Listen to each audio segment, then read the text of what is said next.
youngsters should work at least 70 hours a week.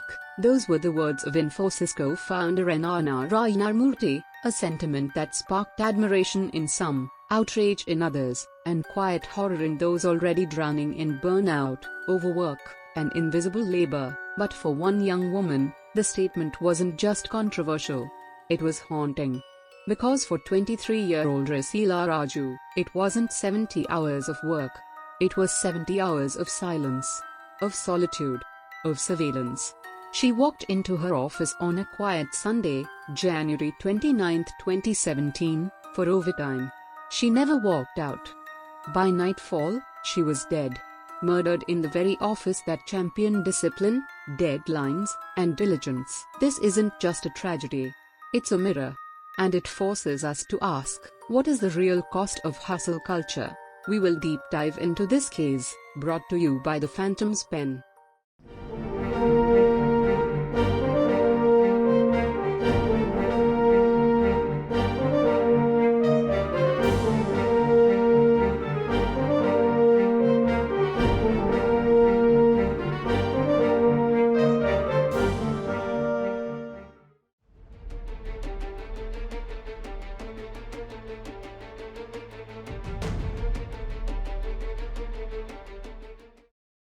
Rasila Raju was just 23 years old, a native of Kozhikode, Kerala. She was the kind of person whose quiet determination left a lasting impression, not because she spoke the loudest, but because she showed up, day after day, with purpose.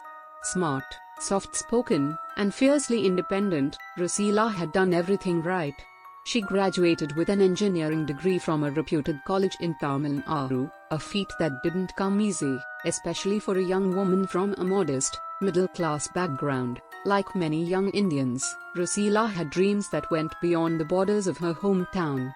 She wanted more, not just for herself, but for her family.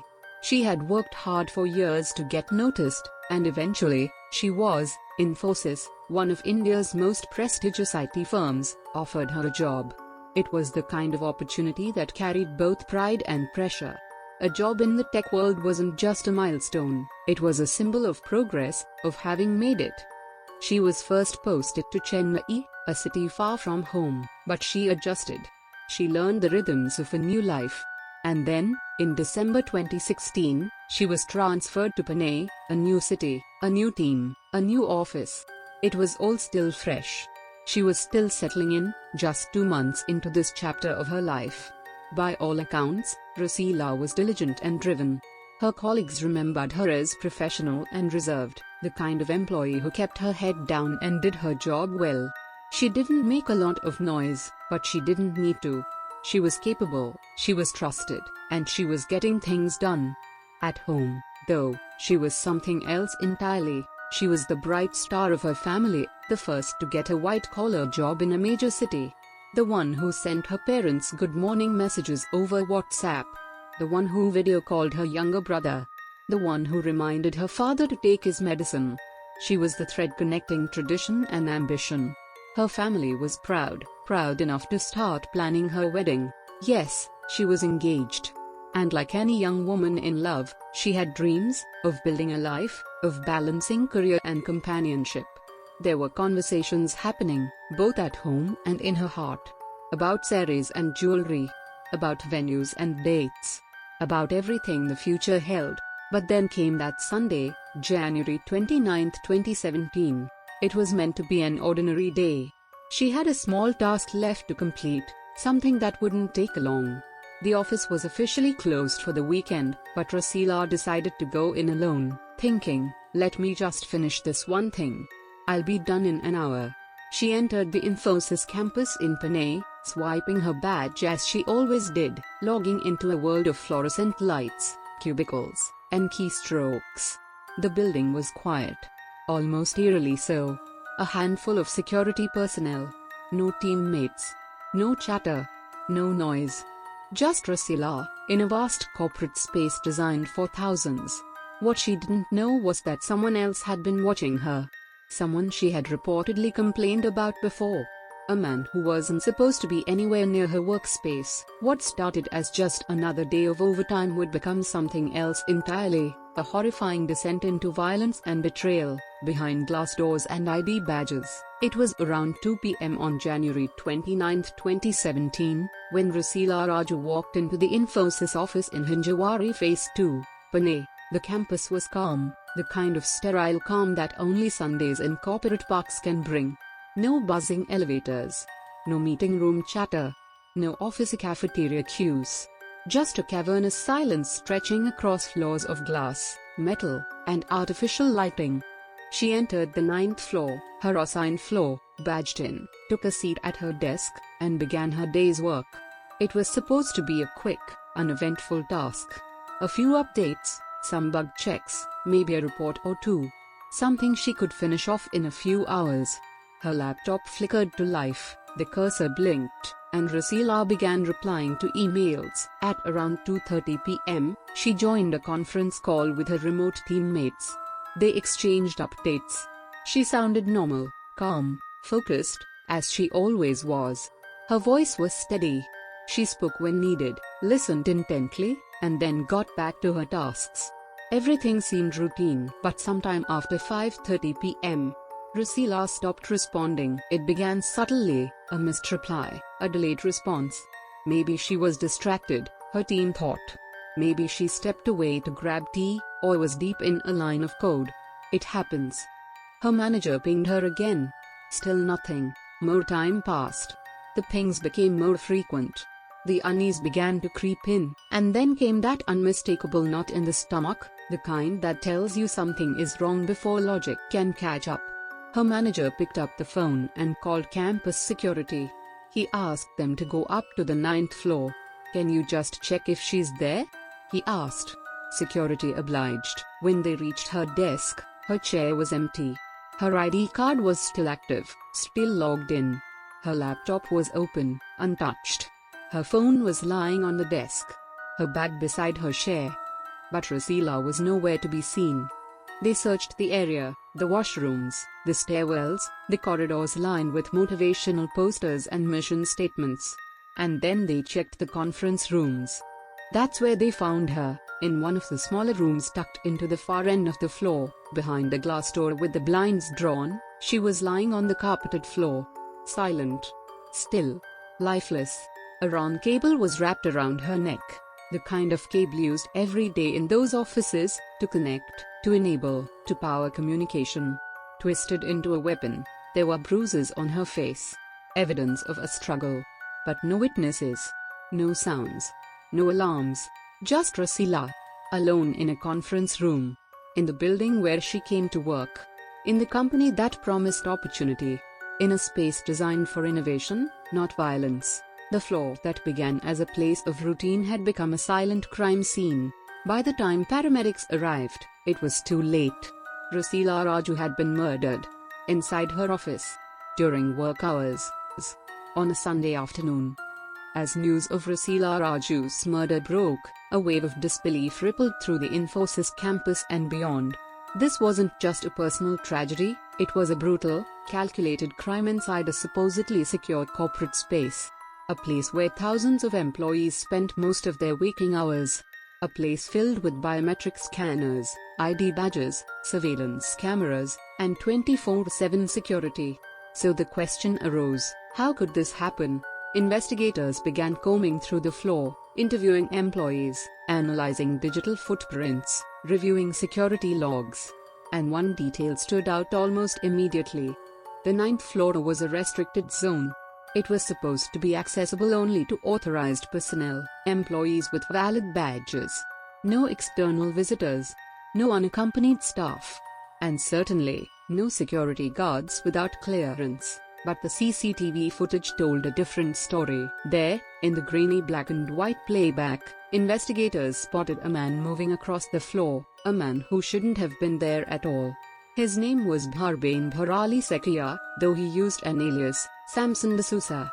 A 26-year-old security guard from Assam, employed through a third-party agency. He wasn't assigned to that floor. He wasn't even supposed to be near Rasila's workstation. but the footage showed him loitering in the hallway, pacing, watching, and then following her. On camera, he lingered just long enough to be unnoticed, hovering in corners, drifting just out of frame, making himself invisible in plain sight. Then, with practiced ease, he entered a conference room behind her. Minutes later, he walked out, alone, deliberate, calculated, cold. Investigators later discovered that he had used Rasila's own access card to enter and exit. After the murder, he swiped her badge to make his getaway look like hers, a ghost walking out of the building while she lay lifeless on side.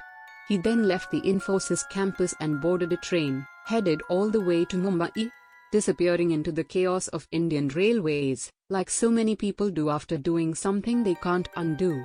But he wouldn't be free for long. A coordinated manhunt began almost immediately. Armed with footage, timelines, and identification, police tracked him down within 24 hours. He was arrested at Mumbai's Chhatrapati Shivaji Maharaj terminus, trying to slip away unnoticed. And once he was in custody, the truth began to unravel. In his confession, Bharbain revealed a deeply disturbing motive, petty, violent, and rooted in entitlement. Rasila had apparently reprimanded him just days earlier. He had been staring at her while she worked. She called him out, asserted her boundary, told him, firmly, to stop. For that, he said, he felt humiliated. He felt angry. He wanted to teach her a lesson. So he waited for an opportunity. He watched her, followed her, and when she was alone, he acted. This wasn't a random act of rage. It was a premeditated punishment for a woman who dared to speak up, a woman who refused to stay silent. And the systems that were supposed to protect her, biometric gates, access logs, security cameras, third-party vetting, all failed her in the moment that mattered most. As the investigation deepened, so did the horror. The autopsy results were chilling. This wasn't just a killing, it was a violent assault, marked by rage and control. Police discovered bite marks on Rasila's shoulder. There were bruises on her arms, signs of a struggle. Her fingernails had traces of skin. She had fought back. This wasn't clean. It wasn't fast. It was forced, brutal, personal. What unfolded in that conference room was not just a murder, it was a moment-by-moment violation of safety, dignity, and humanity. A young woman, cornered by someone she shouldn't have had to fear, in a building she should have been protected by. But then came a twist, quiet at first, but growing louder as police combed through digital evidence, her call history, and messages. A troubling narrative began to emerge. Rasila hadn't just faced harassment from Samson. She had reportedly mentioned unwanted attention from others, too, including senior employees at Infosys. Her family confirmed it. In multiple conversations, Rasila had spoken about feeling uncomfortable at work, about being stared at, being followed, being watched. Not just once. Not just by one person. They believed there was more to this. Her father, devastated and angry, began to question the official version of events. Could Samson have acted alone? Was this premeditated only by him? Or had the company ignored warning signs? Had Rasila's concerns been dismissed, buried in HR reports, or left unread in inboxes? The family demanded a CBI investigation, the highest level inquiry in India, fearing a broader cover-up. They wanted transparency. They wanted answers. And above all, they wanted justice, not just for Rasila, but for every woman navigating the hidden corridors of fear inside offices like these. But the authorities narrowed their focus. Samson, or Bharbain Bharali Sekia, was the only one arrested. He was charged under Section 302, murder, Section 201, destruction of evidence. There were no charges filed against anyone else. No formal inquiry into Rasila's previous complaints. No probe into whether management had mishandled her warnings. Infosys, under growing scrutiny, moved swiftly. They released a statement expressing shock and grief, pledging full cooperation with the investigation. They coordinated with the Pune police, and assured employees that safety protocols were being reviewed. But to many, the response felt mechanical. a corporate script written in the language of damage control. Eventually, Infosys offered 1.25 crore in compensation to Rasila's family, divided between her father and younger brother. They also promised assistance with legal proceedings and offered public condolences. But what Rasila's family wanted wasn't just money. They wanted accountability. And for many watching from the outside, especially women in tech, the question wasn't how did this happen? It was, how often does this almost happen? Because Rasila did what so many women do. She went to work. She complained when something felt wrong. She stayed late. She tried to be professional. And still, she was left alone. In silence. With no one to hear her final moments. The grief was immense. Her father and brother rushed from Kerala, the village mourned. The last rites were held quietly but deeply felt. Her father, a retired serviceman, stood solemn, carrying unimaginable pain. Community members, activists, and women's groups in Pune organized candlelight marches, honoring her memory and raising awareness about women's safety on IT campuses. The protest resonated, symbolizing a demand for accountability and systemic change. Her family, though mourning, refused to remain silent. They asked why the creepy guard wasn't flagged, why no action was taken when harassment was reported, and demanded not just justice, but true transparency. The trial began in early 2020 before additional sessions Judge R.M. Malwanka. Prosecution, led by Ujjwal Nikam, based its case on CCTV footage, access logs, the confession, and the clear motive. Defense argued the evidence was circumstantial and raised the possibility of other workplace foul play, but no second suspect was revealed during trial proceedings. Murthy's words still echo. 70 hours. Discipline. Dedication. Rasila didn't meet that target. She walked into her office to quietly finish her shift. And she was murdered for asserting a right to feel safe. This wasn't just workplace harassment. This was structural failure. Outsourced staff with unchecked access, ignored complaints, lax campus protocols, no real-time surveillance. A grieving family forced to demand justice publicly. Still, there were small steps: Infosys compensation, security guidelines issued to Pune's IT parks, candlelight vigils, and public dialogues, but systemic change remains elusive. Let Rasila's story stand as both a caution and a call. To companies, prioritize safety over performance. To governments, mandate robust background checks. To employees, speak up and take notice when others do, because ambition without empathy is hollow ambition. And vigilance without action is complicity. Rasila Raju's life was cut short, but her bravery, dignity, and dreams live on. Share this episode. Demand better. Hold power accountable. Until next time, stay vigilant, stay empathetic, and remember, no one should die for showing up to work. To hear more stories like Rasila Raju's, stories that demand to be heard, subscribe to The Phantom's Pen.